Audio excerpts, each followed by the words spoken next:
안녕하세요. 저는 사연 채널을 평소 애청하는 애청자이자 남자아이를 키우는 엄마인데요. 여름이 다가오니 제가 겪었던 일이 생각나 오늘은 이렇게 글을 쓰는 사연자로 나서보게 되었습니다. 저는 3남매 중 장녀로 태어났는데요. 제가 살아온 지역은 봄이면 흐드러지게 꽃이 피고 여름이면 시원한 계곡물 소리가 들려오는 아름다운 시골 지역입니다. 친정 부모님과 형제들은 거기서 아직 농사를 짓고 계시는데요. 퍽퍽한 도심 생활을 하다 보면 아파트로 둘러싸인 이곳이 아닌 자연이 아름다운 고향으로 내려가고 싶다는 생각을 종종 하곤 합니다. 그곳에서 친정 가족들과 오순도순 사는 그런 꿈이 있는데요. 저도 이곳에서 어느 정도 나이가 들면 자연히 그렇게 되지 않을까 싶어요. 저는 현재 남편과 이혼을 한 상태에서 아이를 혼자 키우고 있는데요. 제가 이런 결심을 하게 된 데는 남편 자체도 문제가 있었지만 시댁 식구들이 제게 정말 잔인했기 때문입니다. 앞으로 그 이야기를 낱낱이 폭로해 드릴 예정이에요. 남편과는 고향 친구로 만나 인연을 유지해 오다 결혼하게 되었어요. 남편이 저에게 먼저 대시를 하게 된 경우인데 처음에는 이 사람이 장난을 치나 해서 거절을 했었어요. 내가 무슨 너랑 결혼이야. 연애도 아니고 무슨. 난 너 남자로 본 적 없어. 미수가 그러지 말고 한 번만 나랑 만나봐. 그럼 곧 결혼하고 싶어질걸? 남편은 제가 좋다며 일하는 식당마다 쫓아다니며 구애를 해댔습니다. 오죽하면 식당 사장님에 이어 손님들까지 다 알게 되어 한번 만나보라 너스레를 떨 정도였지요. 하지만 저는 오로지 친구라고만 생각했던 사람과 손을 잡고 연애를 한다는 것 자체를 상상도 할 수 없었기에 계속 거절을 했는데 10번 찍어 안 넘어가는 나무 없다는 속담이 저에게 통할 줄은 몰랐네요. 남편이 한결같은 마음으로 1년간 구애를 해오니 한번 만나볼까 하는 마음이 생겼던 거예요. 그 길로 1년간 만나오다 덜컥 아이가 생겼고 어쩔 수 없이 결혼을 고려할 수밖에 없는 상황이 되었죠. 아니 잠깐만. 그러니까 미숙이 쟤랑 결혼을 한다고? 이건 정말 아니지 않니? 우리 제식이가 뭐가 부족해서 저런 덜 떨어진 반푼이랑 결혼을 한다 하는 거야? 엄마, 이 사람 뱃속에 저희 아이 있어요. 그러니까 저희 결혼할 거고 엄마도 그래 알아두세요. 고향에선 몇 번 배웠지만 도심으로 나온 이후엔 못 배웠던 남편의 어머니. 그러니까 시어머니를 오랜만에 뵌 날 저는 들고 갔던 한우 고기가 무색하도록 수모를 당해야 했습니다. 제 등장에 시어머니는 바닥에 쓰러지기 일보 직전이었고 시아버진 옆에서 킁킁거리며 말없이 침묵만 지키고 있더군요. 오빠, 아니 갑자기 미숙 언니를 데려와서 임신했다고 하면 엄마가 참 좋아하겠다. 어쩜 일을 그렇게 생각 없이 처리해? 오빠 그 막무가내 성격 언젠가 한번 사고 칠 줄 알았는데 대형 사고다, 대형 사고야. 시누이 또한 저를 마음에 안 들어하는 건 마찬가지였습니다. 분명 어렸을 적에 봤던 시누이는 이쁘장하고 말도 잘 듣는 유순한 아이였던 것 같은데 변해도 너무 변해 있더라고요. 시댁에서 절 이렇게 결사 반대하는 이유는 하나였어요. 시댁이 저희와 같은 고향에 살다 도심으로 나가면서 시아버지가 회사를 차리셨는데 그 덕택으로 시댁이 잘 살게 되었고 남편 또한 남부럽지 않은 직업을 가지고 있었거든요. 남편은 무려 변호사였습니다. 엄마 어쩔 수 없지 뭐. 이렇게 된 거 애를 지우라 할 수도 없고 받아들여야지. 그냥 숙명이다 생각하고 받아들여. 시누이와 시아버지는 한참을 시어머니를 설득하셨고 덕분에 저는 남편과의 결혼엔 성공했지만 찝찝한 마음으로 시집살이를 시작하게 되었습니다. 저는 변호사 사무실 근처에서 신혼집을 차렸는데요. 제가 어렸을 적부터 공장에서 식당에서 돈을 모아가지고 온 돈이 적지 않았음에도 불구하고 시어머니는 그렇게 욕을 해대시더라고요. 내 아들이 손해지. 손해야. 네가 가져온 그 쬐끄만 돈으로 혼순이 뭐니 하며 별 볼 일 없는 거 집에 들여다 놓은 거부터가 난 아주 짜증이 난다. 우리 아들 선자리로 최소 제약회사 외동딸이 들어왔었는데 어이구, 그놈의 애가 생기는 바람에 이게 무슨 봉변이라니. 어머님, 그래도 어머님 손주인데 말씀이 너무 심하지 않으세요? 기막혀. 내가 말씀만 심하지? 예, 내일 우리 집에서 요 옆집 정미 아줌마랑 김치 담글 거니까 새벽부터 나오거라. 늦장 부리면 가만 안 둘 줄 알아. 시어머니가 저렇게 대놓고 저에게 면박과 구박을 주는데 옆에서 시아버지와 시누이는 마치 옆집 무슨 개가 당하는 것처럼 멀거니 쳐다만 보더라고요. 며느리 대접까지 바라는 건 아니었지만 정말 너무하다 싶었죠. 남편에게 이를 토로해 봤지만 남편은 어머니 아버지도 받아들이는데 시간이 걸릴 거라며 조금만 참아달란 말만 되풀이했고요. 여보, 당신도 알다시피 우리 엄마 아빠 보수적인 분들이시잖아. 거기다 내가 장남이니 얼마나 애주중지 키웠겠어. 당신은 그 생각까지는 안 들어? 그러니 조금만 당신이 참아줘. 참는 거 하나는 당신이 또 잘하잖아. 연애 때 그렇게 저를 쫓아다니며 좋다고 하던 사람은 어디 갔나 싶어 저도 울컥 화가 올라왔네요. 이후에도 남편과의 싸움은 계속될 수밖에 없었습니다. 가고 싶지 않았던 김장날이었는데요. 임신한 몸으로 힘들게 김치를 담그고 있는 걸 보면서도 당시 집에 있던 시누이나 시어머니나 한 손도 거들지 않고 아이스크림만 쭉쭉 빨아먹고 있었어요. 외려 옆에 온 시누이가 이런 말이나 하며 툭툭 사람 성질을 건드려 대는데 너무 서럽더라고요. 새언니, 언니는 시집 진짜 잘 온 거예요. 우리 집이 잘 사는 건 알죠? 오빠 직업도 짱짱하고 우리 집안도 이런데 언니같이 복받는 사람이 또 어딨어요? 그럼 걔가 조선시대였으면 천민이 양반집에 시집 온 거나 다름없는 거다. 옛날이었다면 가당치도 않았겠지만 너 오늘 그 김장김치 아주 싹싹 버무려 놔야 한다. 그거라도 잘해야 이 집에 들여온 보람이 있지. 김장김치를 담그는 게 힘든 게 아니라 그곳에서 당한 서러움이 너무 컸습니다. 저는 남편에게 엉엉 울며 들은 말들을 전부 내뱉었습니다. 아니, 정말 너무하신 거 아니야?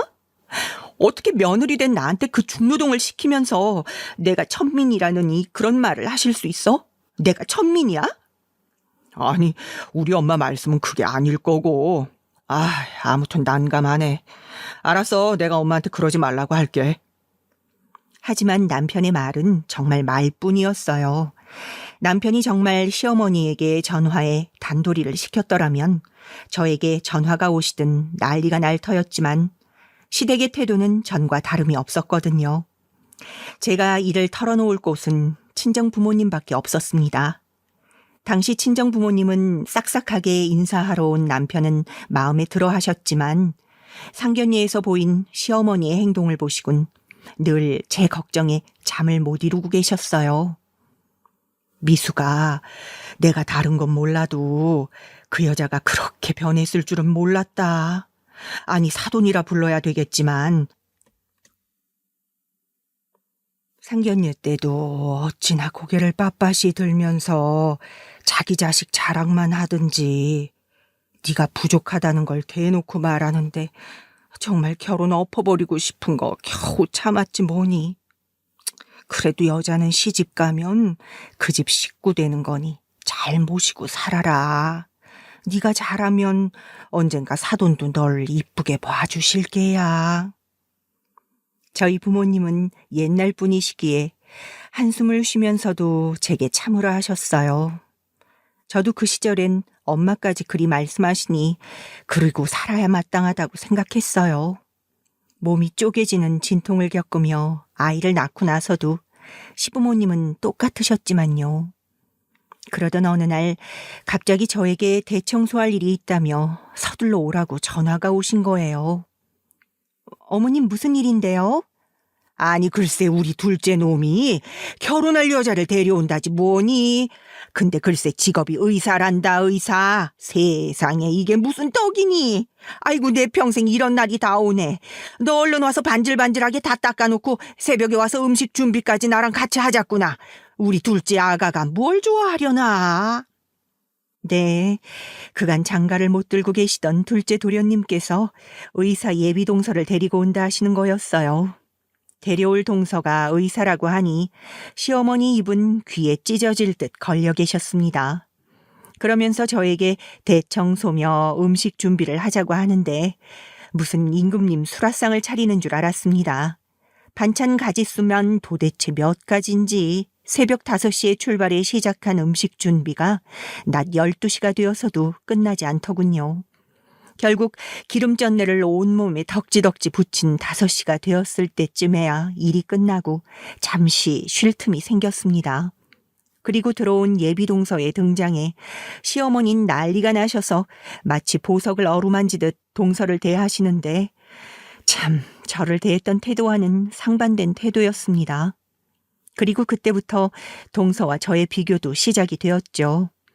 동서와 서방님이 결혼을 하고 한 식구가 되자 시어머니는 마치 이때다 싶은 심정으로 동서에게는 건강식품이며 옷이며 잔뜩 선물하시더니 저에게는 부엌에서 되도록 나오지 말라고 하셨답니다. 그런데 아무리 순한 양도 건드리면 뿔을 들이받는다고 하잖아요. 제게 그런 사건이 생겼습니다. 예, 우리 둘째 아가가 오늘 몸이 좀 안 좋다고 하니 보양식 좀 끓여놔라. 거기 재료는 다 있다. 그리고 행여나 내가 너만 일 시킨다고 불만 갖지 말아라. 네가 손윗 사람이니 모범을 보이는 게 당연한 거다. 네가 끓였다고 말은 해주마. 당시 동서가 몸이 조금 안 좋은 날이었는데 시어머니께서 이를 기똥차게 눈치채시곤 보양식을 해줘야 한다며 갖은 부산을 떠시더니 저에게 모조리 일을 떠맡기시더라고요. 여기서 다행스러운 부분이 있었다면 동서가 개념이라는 걸 가지고 있는 사람이었다는 거예요. 동서는 시어머니 눈치를 보면서 저를 도우려고 하더라고요. 형님 죄송해요. 제가 괜히 감기에 걸려서 형님 고생시키네요. 사실 저 그렇게 많이 안 아픈데 이거 설거지는 제가 할 테니 조금 쉬세요. 너무 힘들어 보이세요. 아니야 동서 괜찮아. 아픈데 얼른 쉬어. 그러다 내가 어머니한테 한 소리 듣겠어. 아니에요. 저 약 먹고 와서 정말 괜찮아요. 근데 어머님께서 원래 이러신가요? 아가씨도 그렇고 아무도 도우려 하질 않네요. 형님이 이렇게 하시는 일이 많은데도. 동서라도 알아주니 고맙네. 동서 눈에 내가 참 미련해 보이지? 나도 동서 보기가 민망스럽네. 시집 와서 이런 고생길이 열릴 줄 몰랐는데 참 사는 게 쉽지 않네. 동서 그럼 미안하지만 설거지만 부탁할게. 사실 허리가 너무 아파서 30분만이라도 누워있다 나와야 할 것 같아. 그런데 이때 일이 벌어지고 말았습니다. 끊어질 것 같은 허리에 주섬주섬 파스를 붙이고 겨우 누워있던 찰나 동서가 설거지를 하는 모습을 보고 시어머니와 시아버진 제가 억지로 떠민 일인 줄 아시고는 난리가 난 겁니다. 시어머니는 생각이 있냐면서 어떻게 손윗사람이 되어 아픈 아랫사람을 부릴 수 있냐며 침을 튀겨가며 삿대질을 하셨고 급기야 2년 전년 요까지 튀어나오셨습니다. 동서가 옆에서 그런 게 아니라고 자기가 자처했다고 해도 소용이 없었어요. 그런데 그때 저도 억눌러 왔던 무언가가 터진 것인지 갑자기 버럭 소리를 지르게 되었습니다. 어머님, 아버님, 제가 아픈 동서를 왜 일 시키겠어요? 동서도 계속 아니라고 하잖아요. 왜 자꾸 저를 나쁜 사람으로 몰아가시려는 거예요? 제가 이 집 들어와서 어디 어머님 아버님 말씀에 토 달고 시키신 일 안 한 적이 한 번이라도 있나요? 지금껏 다 들어드렸잖아요. 그럼 적어도 저를 의심하지 마셨어야죠. 어머님 아버님이 이런 식으로 절 못 믿으시겠다면 죄송하지만 전 두 분이 원하는 며느리가 아닌 것 같네요. 너무 상처를 받아서 더는 시댁에 오고 싶지 않아요. 저도 모르게 울컥하여 내뱉은 말이었지만 막상 내뱉고 나니 속이 시원했습니다. 제 말에 시모도 시누이도 벙찐 표정이 되어 뭐라 할 말을 못 찾고 있더군요. 저는 앞치마까지 바닥에 집어 던지고 스스로 현관문을 열고 나와선 곧바로 친정으로 향했습니다. 친정엄마는 제가 내려온 사실보다 제 몰골에 더 놀라셨는지 왜 이렇게 살이 빠진 것이냐고 하시더군요. 엄마, 나 정말 너무 힘들어서 왔어요. 도저히 못 견디겠어요. 저는 이 말 한마디를 하곤 시댁에서 겪고 있는 모든 일을 털어놓았는데 엄마는 한숨을 푹 내쉬었고 아버지는 당장 사돈댁으로 쳐들어가겠다며 난리를 피우셨어요. 아버진 시어머니에게 직접 전화까지 거셨는데 전화기 넘어 들려오는 시어머니의 반응은 가히 상상 초월이더라고요. 아니, 사돈께서 교육을 어떻게 시키셨으면 그런 못된 것만 처배워가지고 걔가 이런답디까? 얘가 오늘 아픈 우리 둘째 며느리한테 일까지 시키려 들며 괜히 텃세를 부리려 하는데 내 기가 막혀서 뒤로 넘어가는 줄 알았어요. 사돈은 자식 교육부터 똑바로 시키셨어야죠. 농사만 지으셔서 그런가? 그 방면에서는 아이 까막눈이신 거예요. 뭐라고요? 지금 말 다 하셨습니까? 지금 말씀이 너무 무례하지 않습니까?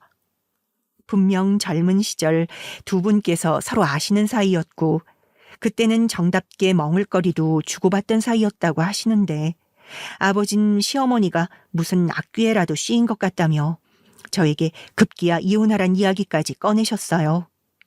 아버지로선 귀한 딸 자식이니 그렇게 말할 만도 하셨죠. 그런데 그때 제가 이혼을 했다면 조금 덜 고통스러운 길이 되었을까요? 만약 그랬다면 어떤 결과가 펼쳐졌을까요?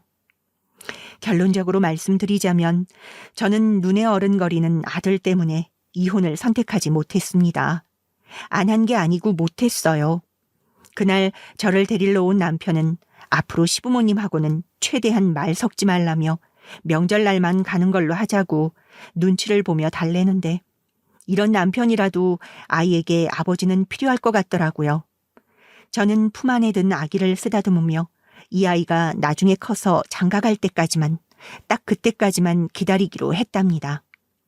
그 후로부터 시댁에 들리면 거의 살얼음판을 걷는 것과 다름이 없을 정도로 분위기가 험악했습니다. 시어머니는 다 들리도록 저런 버릇없는 며느리가 어딨냐고 혀를 차댔고 온갖 일을 시켜댔죠. 변기솔로 똥을 닦아라, 이불 빨래를 해라 등등 어쩌다 한 번 보는 명절에도 그렇게 일을 시켜댔습니다.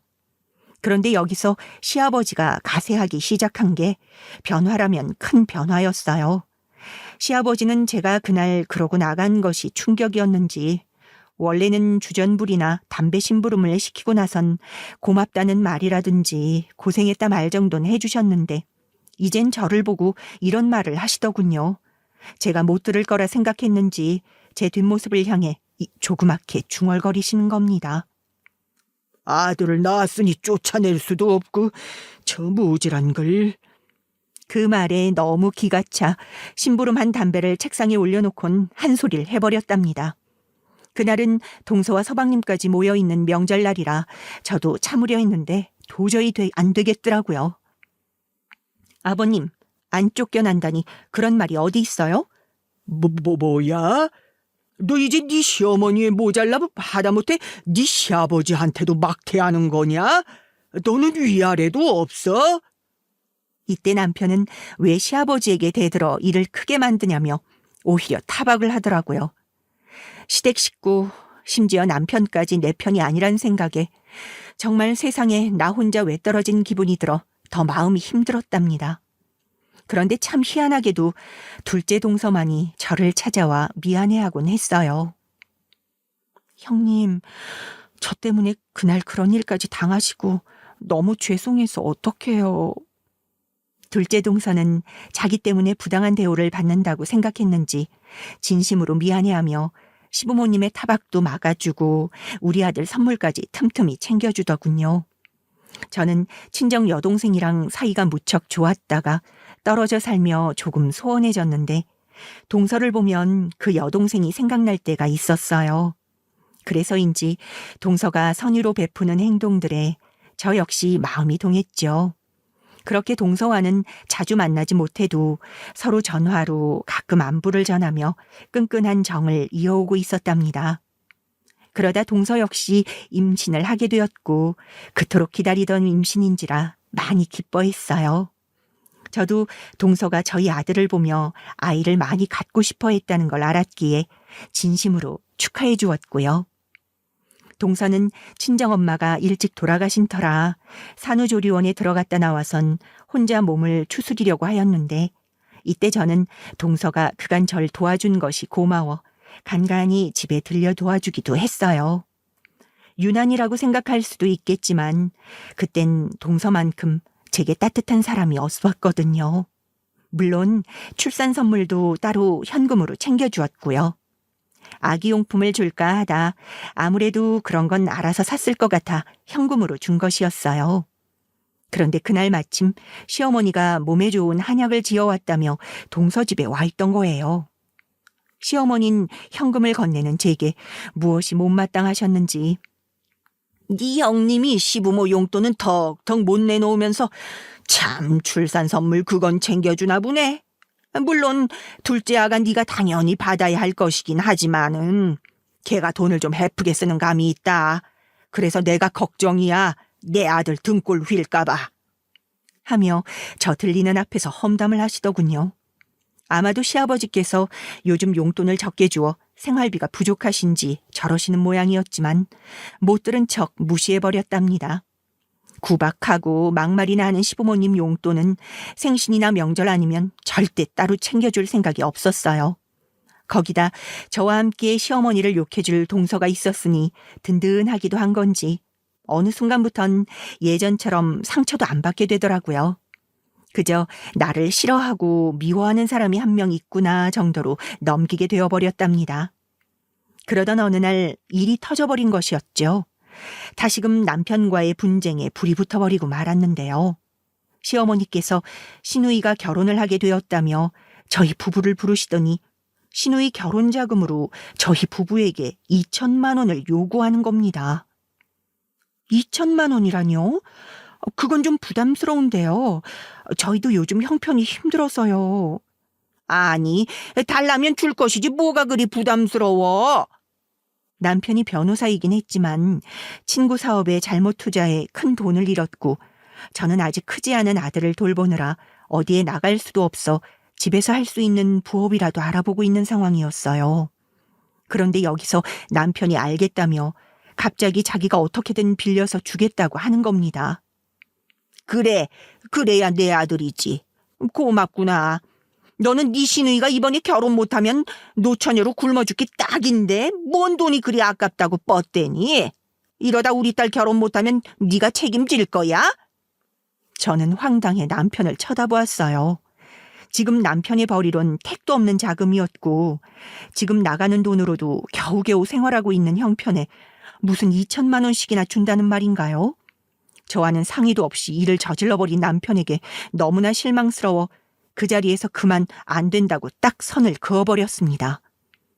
어머님, 죄송하지만 이 어디서 돈 빌릴 데 없어요. 지금 대출을 생각하나 본데 저희 집 대출로 받은 돈이 이미 어마어마해요. 죄송하지만 그건 안 될 것 같아요. 뭐야? 너 지금 제정신으로 하는 말이냐? 새언니 나 이번에 시집 가는 집안이 어떤 집안인지 알아요? 거긴 다 박사에 교수에 심지어 시아버지는 대학 총장이라고요. 그런 집안에서 내가 혼수로 겨우 몇백 들고 가면 나를 어떻게 보겠어요? 나도 맞춰가야 면이 선다고요. 몇백이요? 아가씨가 왜 몇백을 들고 가요? 어머님, 말이 나와서 그런데 아버님께서 충분히 해주실 여력이 되시잖아요. 왜 저희한테까지 부탁하시려는 거예요? 그러자 시어머니는 말을 더듬거리시다 시누이와 약속이라도 한 듯 말하길 회피하시더라고요. 남편도 그랬어요. 너무 반응이 이상해 돌아오는 길 남편을 재촉했더니 더듬더듬 말하더라고요. 건재한 줄 알았던 시아버지 회사가 지금 많이 어려워 집에 생활비를 못 갖다 준 지 꽤 되었다고요. 그래서 지금 자기라도 나서서 어떻게라도 시아버지 회사를 살려야 할 형편이라며 저에게 시누이 결혼 자금을 해주면 안 되겠냐고 묻는데 전 어이가 없었습니다. 만약 그런 사정이라면 일찍이 저한테 상의하고 결정했어야 할 문제 아닌가요? 저한테는 한마디 상의도 없이 시부모님 사정이 이러하니 장남인 내가 가만히 있을 수 없지 않겠냐고 하는데 전 더더욱이나 동의할 수 없었어요. 가뜩이나 저를 야단치고 늘 못 믿었게만 여겼던 시부모님이신데 사정은 안타깝지만 시누이까지 챙겨줄 마음이 도통 들지 않았어요. 당신 우리 애가 먼저야? 아님 시댁이 먼저야? 당신 그때 투자 잘못해서 큰돈 잃었을 때 나 한마디도 하지 못했어. 당신 자존심 생각해서 우리 집부터 생각한다면 그 큰돈은 절대 허락 못해. 하지만 제가 이렇게까지 말을 했음에도 불구하고 남편은 저 몰래 시댁에 돈을 갖다 주어버렸더라고요. 저는 몇 달간이나 이 사실을 모르고 있다 나중에 아가씨의 결혼식장에서나 알게 되었답니다. 아가씨 친구들이 하는 말을 듣고서요. 너무 분에 차 남편을 찾아갔지만 남편은 나중에 말하자며 더듬대더니 도망가 버리더군요. 그 후 결혼식이 끝나고 저희는 대판 싸우게 되었답니다. 당신 어떻게 그럴 수 있어? 우리 부부야. 경제적인 건 서로 공유하고 속이는 일 없어야지. 어떻게 이렇게 뒤통수를 칠 수 있어? 내가 무슨 뒤통수를 쳐? 내 동생이 어렵다는데 그럼 모빠로서 보고만 있어? 당신이야말로 인정머리가 없어도 너무 없는 사람이지. 당신 가만 보면 피도 눈물도 없는 것 같아. 뭐? 당신 기막힌다. 우리 친정이 어렵다고 할 땐 그렇게 강 건너 불구경하듯 보고만 있던 사람이 이젠 자기 집안 일이라고 발벗고 나서는 거야? 우리가 지금 부부 맞아? 사실 저희 친정이 농사가 잘 안 되어 어려웠던 시기가 있었어요. 그때 남편은 저희 부모님에게 안부 전화 한 통은커녕 제가 돈을 빌려줄 수 있겠냐 부탁했을 때도 안 된다고 딱 잘라 말하던 사람이었어요. 저희 친정 부모님은 남편이 올 때마다 그렇게 사위하며 온갖 진수성찬을 내어주시고 남편 생일 땐 용돈까지 붙여줬는데 말이죠. 그 기억들이 새록새록 떠오르며 시부모님의 등살까지 견뎌야 한다 생각하니 이제는 더 못 견디겠더라고요. 저는 남편과 한창 실랑이 끝에 더는 못 살겠다며 이혼을 선언했습니다. 그때 아이가 듣고 있는 줄도 모르고 그렇게 말해버렸는데 남편은 잘 됐다는 듯 웃으며 그러더라고요. 나야 좋지. 내가 뭐 아쉬울 거 있는 줄 알아? 변호사 남편 얻어 이 정도로 살고 있음 고마운 줄 알아야지. 나도 별 볼 일 없는 배경 가진 당신 필요 없어. 안 그래도 내 부모 개똥으로 하는 당신이랑 사는 거 지긋지긋해서 새 여자로 갈아타려던 참이었는데 잘 됐다. 잘 됐어. 남편이 이렇게까지 말하니 저는 더더욱 열이 올라 질세라 쏘아붙였습니다. 정말 정이 뚝 떨어져 이젠 아이가 있든 없든 이혼을 보류하고 싶지가 않더라고요. 이대로 참고 산다면 제 남은 인생이 너무 불쌍해질 것 같았어요. 그런데 갑자기 어디선가 우는 소리가 들리는 겁니다. 희미하게 새어나오는 울음소리에 저나 남편이나 당황해 방으로 달려갔는데 글쎄 아이가 자기 머리를 쿵쿵 찧어대고 있는 거예요. 아이의 머리에선 피가 흐르고 있었고 너무 놀라 아이를 들추었고 그대로 병원에 달려갔는데요.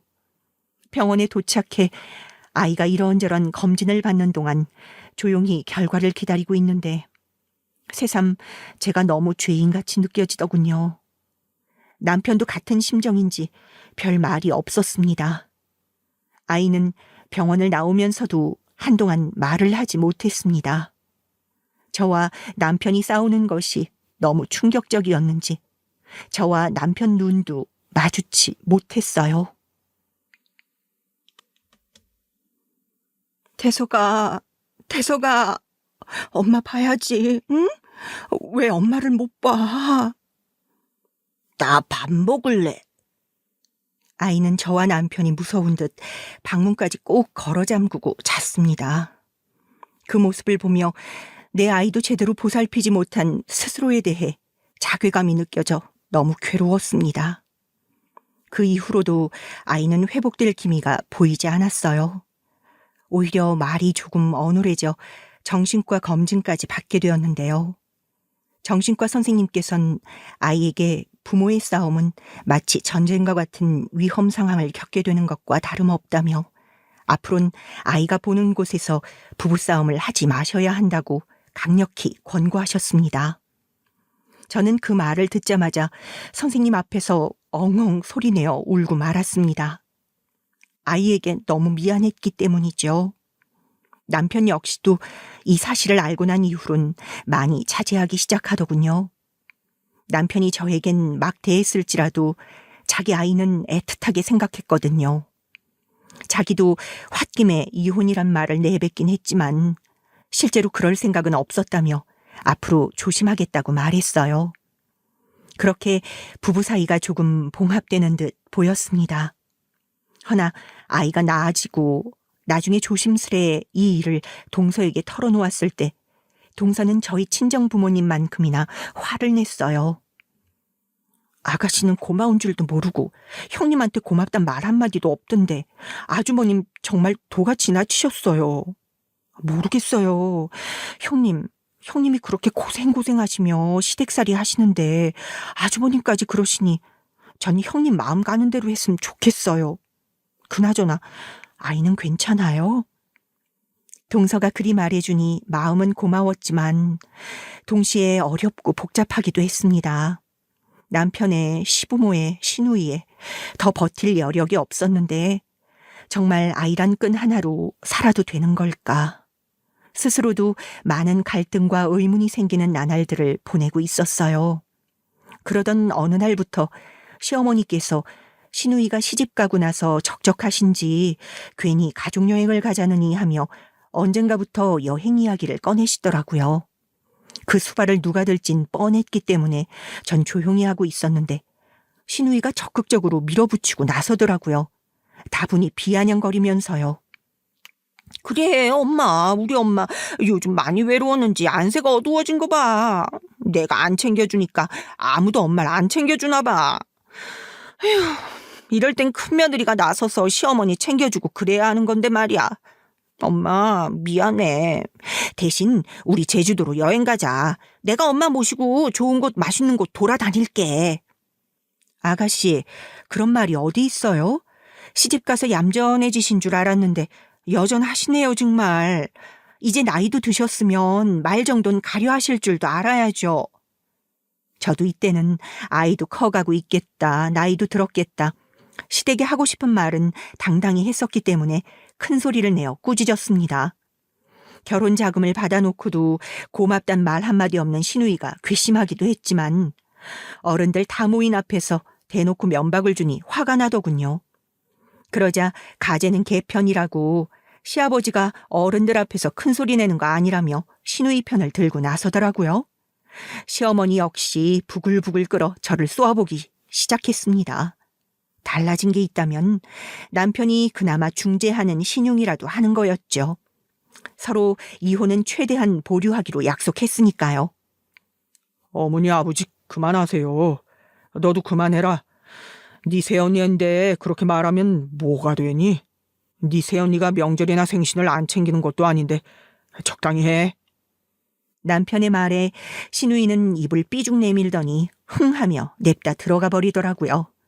그리고는 다시 분위기가 차갑게 얼어붙어 당분간은 여행 이야기가 나오지 않았는데요. 시누이는 제가 그렇게 말했던 게 화가 났는지 명절날은 눈도 마주치지 않았어요. 오히려 툴툴거리며 저를 뜯지 못해 안달이더라고요. 제가 입고 온 옷이 시장 옷이냐 그런 말들로요. 언닌 센스 좀 키워야 한다니까요. 명색의 변호사 아내가 그러면 사람들이 뭘로 보겠어요? 저 봐봐요. 늘 패션 트렌드 읽으려고 노력하잖아요. 그래, 네 시누이 말이 맞다. 넌 옷 좀 잘 갖춰 입어라. 내 아들 괜히 욕먹이지 말고. 시누이가 한마디 하면 시어머니도 한마디. 그런 식이었습니다. 사실 아이 앞에서만큼은 안 그랬으면 좋겠는데 두 어른들이 제 자식 앞에서도 그러니 어느 순간부턴 너무 한심스럽더라고요. 제 자식이 커서 시어머니와 시누이를 뭐라고 생각하겠나요?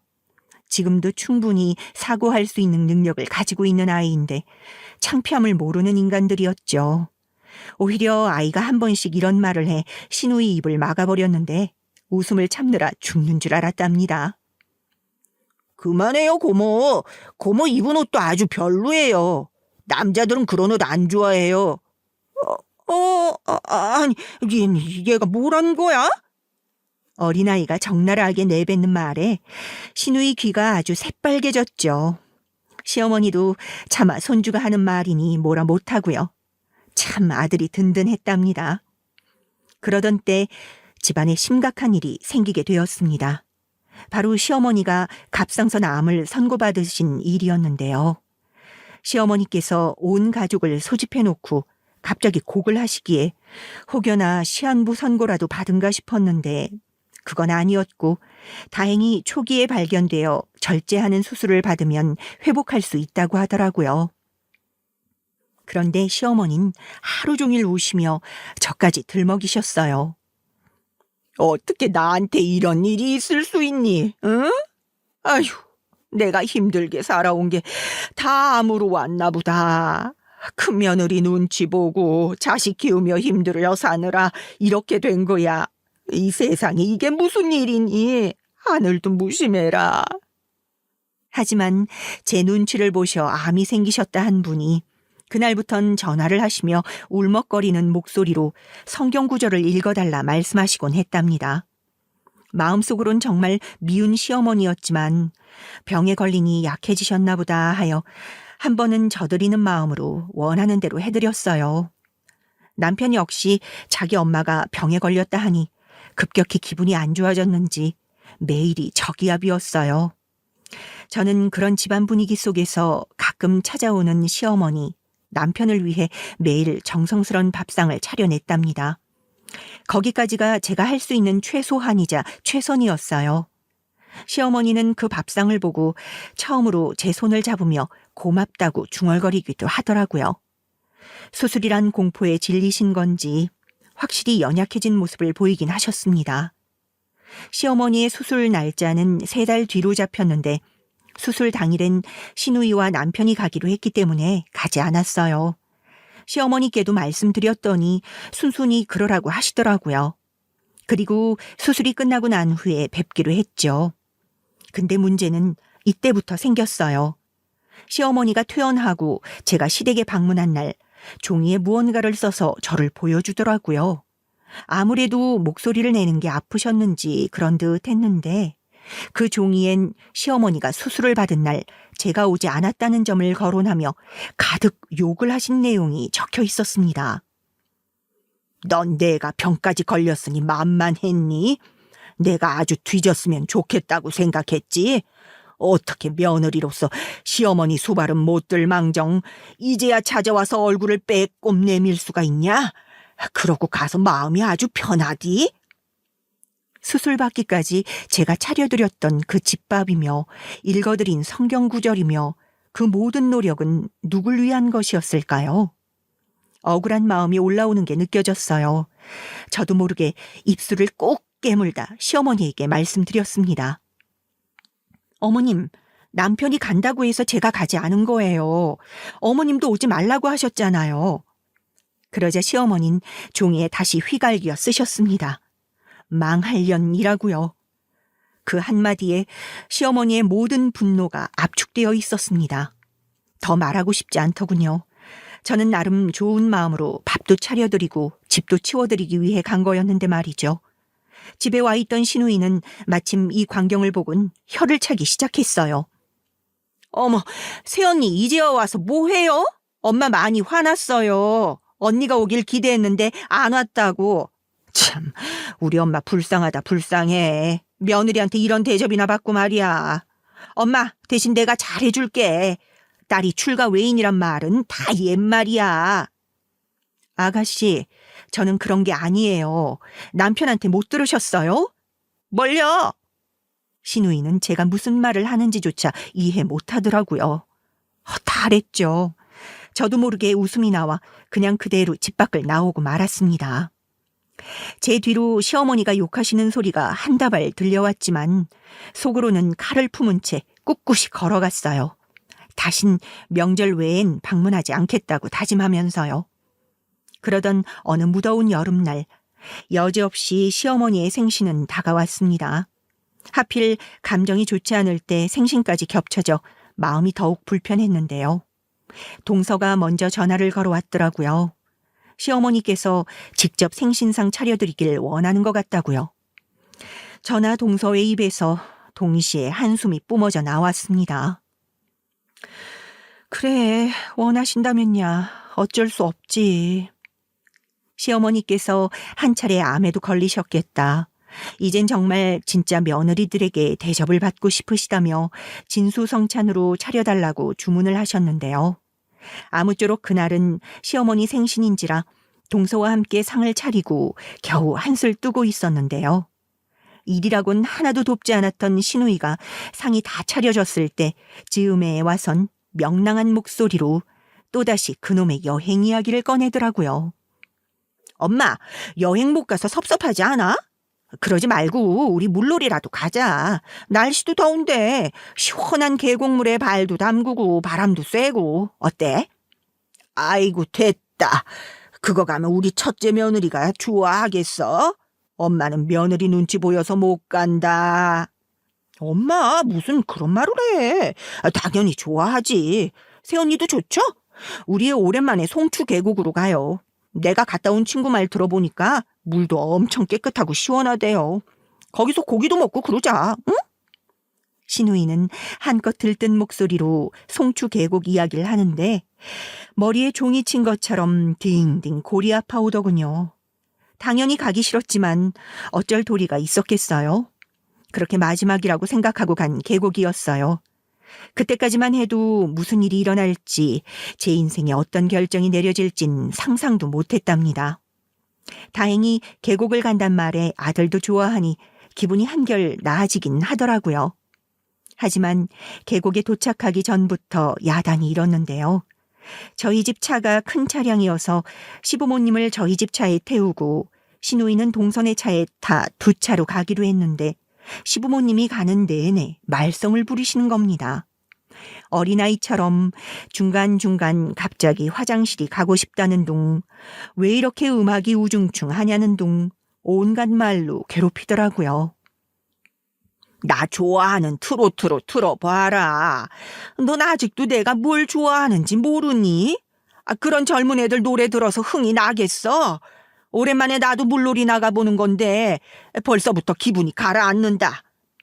그래, 아님 며느라가 네가 불러보든가.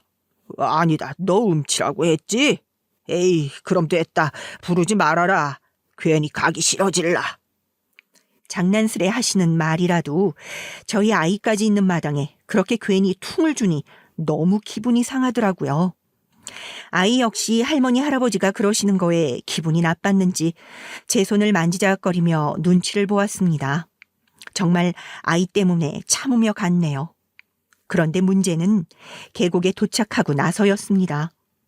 저희는 예약한 펜션에 가서 미리 짐을 놓고 저는 그 전날 장을 봐둔 것들을 주섬주섬 펜션 냉장고에 넣어 놓았습니다. 고기류는 밖에 놔두면 상할 수도 있었으니까요. 저희는 펜션에 바베큐를 할 수 있는 시설이 있다고 하여 일정 비용을 주고 펜션에서 고기를 구워 먹을 생각이었습니다. 그러기로 모두 합의를 한 것이었고요. 근데 갑자기 시아버지가 수육이 먹고 싶다며 메뉴를 바꾸라고 하는 거예요. 수육을요? 그래. 생각해보니 2만 원이나 추가해서 바베큐 구워 먹을 거면 그냥 수육해서 먹지. 그게 더 부드럽고 맛도 있는데. 그네 네가 수육 잘한다 하지 않았냐? 네 시어머니도 아팠는데 어디 며느리로서 솜씨 좀 발휘해봐라. 시누이도 수육은 썩 내키지 않는지 조금 있다 계곡 물소리 들으며 닭백숙을 먹을 건데 고기는 구워 먹는 게 좋지 않겠냐고 하더라고요. 하지만 고집불통 시아버진 이빨이 안 좋아 고기 씹는 게 불편하다면서 계속해서 수육을 외치셨어요. 어쩔 수 없이 동서와 저는 근처 마트에 가서 앞다리살을 비롯한 필요한 재료들을 다시 사와야 했습니다. 그런데 사온 재료들을 넣고 있자 시어머니가 다가와 예, 네 동서 시키지 말고 네가 해라, 네가. 괜히 손이 사람이다 뭐다 해서 텃세 부리려 하지 말고 마트도 너 혼자 갔다 오면 될 것을 알아들었니? 라고 말하더라고요. 동서는 옆에서 민망해하며 그러지 않았다고 허둥대는데 저는 그런 시어머니에게 텃세 부리는 일 없으니 걱정하지 마시라 단호히 말했습니다. 어머님, 동서랑 저 사이 좋아요. 그런 일 없을 거 아시잖아요. 얼른 아가씨랑 시간 보내세요. 네가 참이나 그러겠다. 내 수술날도 안 왔으면서. 사람이 하나를 보면 둘을 알지. 역시나 수술날 안 오신 걸 마음에 두시고 그러시는 거였죠. 그렇게 시어머니는 시누이와 셀카를 찍기 위해 동서까지 데리고 유유히 사라지셨어요. 뒤처리는 모조리 제 몫이었습니다. 저는 혼자 부엌에서 수육에 곁들일 샐러드를 비롯해 수육까지 정성스레 삶고 있었습니다. 저희 시댁 가족들은 계곡 물소리를 들으며 백숙을 먹는 동안 아무도 저를 부르지 않더라고요. 저희 아들이 나중에 제 입에 고기를 한 점 넣어주는데 괜히 제 처지가 서럽기도 했습니다. 허나 마음은 아팠지만 조금 추스리며 그렇게 준비를 마치고 저도 오랜만에 쉼을 갖기 위해 밖으로 나갔는데요. 마침 남편이 아이와 함께 놀아주고 있더라고요. 전 둘이 서로 물을 끼얹으며 노는 모습을 열심히 휴대폰 카메라로 찍어주었어요. 그런데 아들이 저도 들어오라 손짓하더라고요. 엄마도 와. 물 너무 시원해. 아들이 한박웃음을 지으며 손을 내밀자 저도 웃으며 대강 바지를 걷어올리고 물속으로 들어가려던 참이었습니다. 그때 일이 벌어진 거죠. 예, 넌 놀 자격도 없으니 물놀이 하지 말고 수육이나 삶아. 어디 끼려 하고 있어? 아까 보니까 수육 맛이 아주 그지 같던데 어디 일을 그따위로 하고선? 그 말을 듣는 순간 저도 모르게 반사적으로 행동이 나간 것 같습니다. 시어머니를 물로 밀어 빠뜨려 버린 것이죠. 말보다 행동이 먼저, 몸이 먼저 나간 것인데 너무도 빠르게 일어난 일이기에 아무도 말리진 못했고 당황한 시어머니는 물속에 빠져 한참을 허우적거리었어요. 저 역시도 제 행동에 놀라긴 마찬가지였지만 그동안 쌓아왔던 분노가 이런 식으로 분출된 것이 틀림없었는지 차마 손을 뻗고 싶은 마음마저 안 들더군요.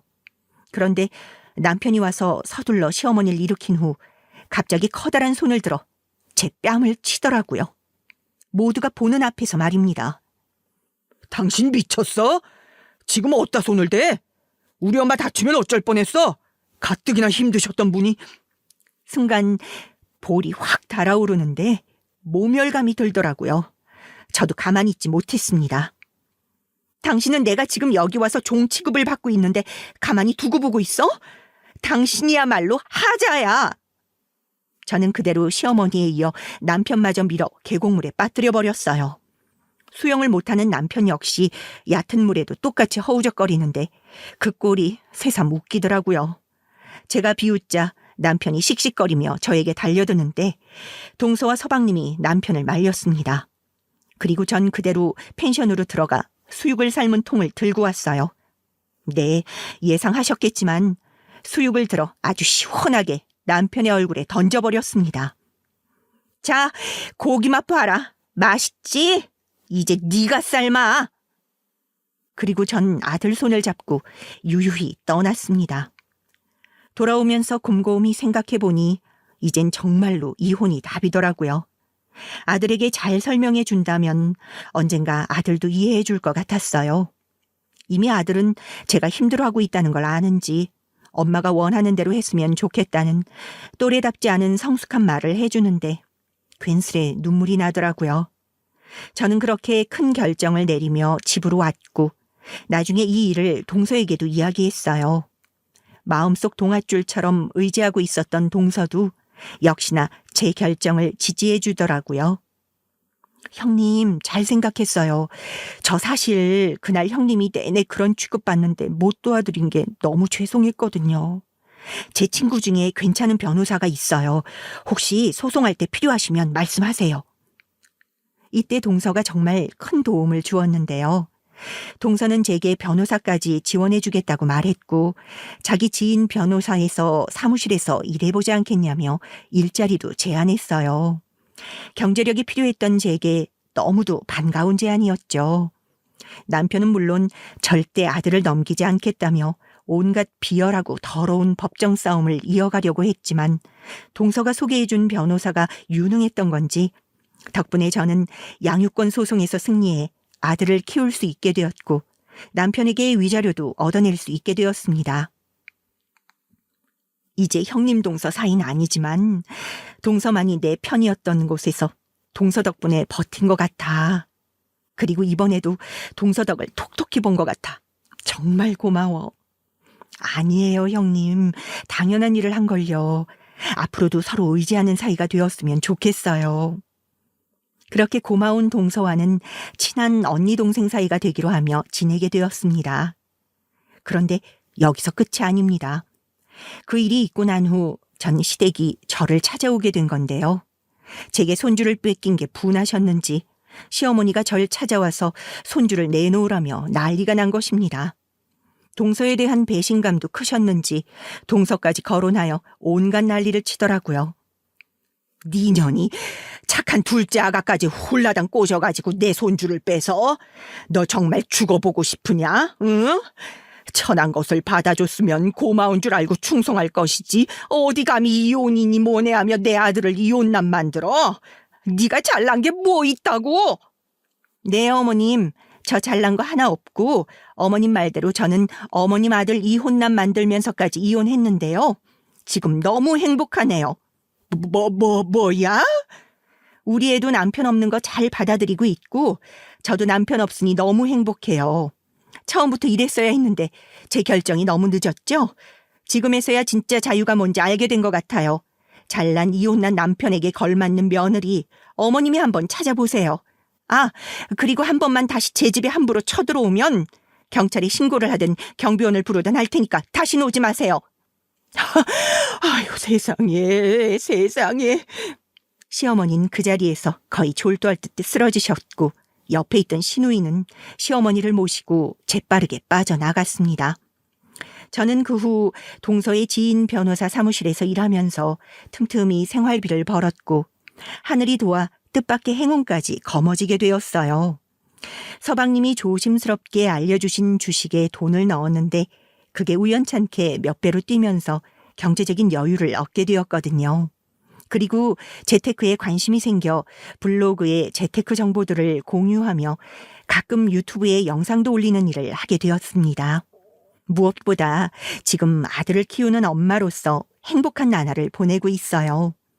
경제력이 뒷받침된 생활 속에서 하루하루 지내는 이 삶이 정말 자유롭게 행복하기 그지없답니다. 왜 지금까지 그 시댁이랑 굴레 속에서 벗어나지 못했는지 제 선택이 후회될 만큼이요.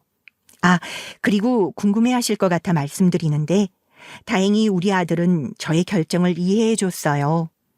제 얼굴에 그늘이 가득했던 게 어린 시절부터 마음에 걸렸다고 하면서요. 아들은 전 남편과 가끔 만나긴 하지만 그닥 정을 느끼지 못하겠는지 언젠가부터는 만나는 것도 조심스레 거부하기 시작하더라고요. 아들에게 아버지란 존재가 필요하다는 사실은 인정합니다만 지금 제 아들도 저도 행복한데 뭐가 더 필요할까 싶네요. 혹여나 저와 같은 상황에 있으실 분들에게 마지막으로 한마디 하며 마무리하고 싶어요. 엄마란 이유로 며느리란 이유로 희생해 오셨다면 이제 그만 멈추시고 조금 더 본인이 행복해지실 수 있는 길을 찾아보시는 건 어떨까요? 여러분은 늘 선택할 수 있답니다. 제가 살아온 삶에 비추어 봤을 때 저는 그것이 정답이라고 생각합니다. 그럴 수 있길 바라며 글을 마칠게요. 들어주신 분들 모두 행복한 하루 보내세요.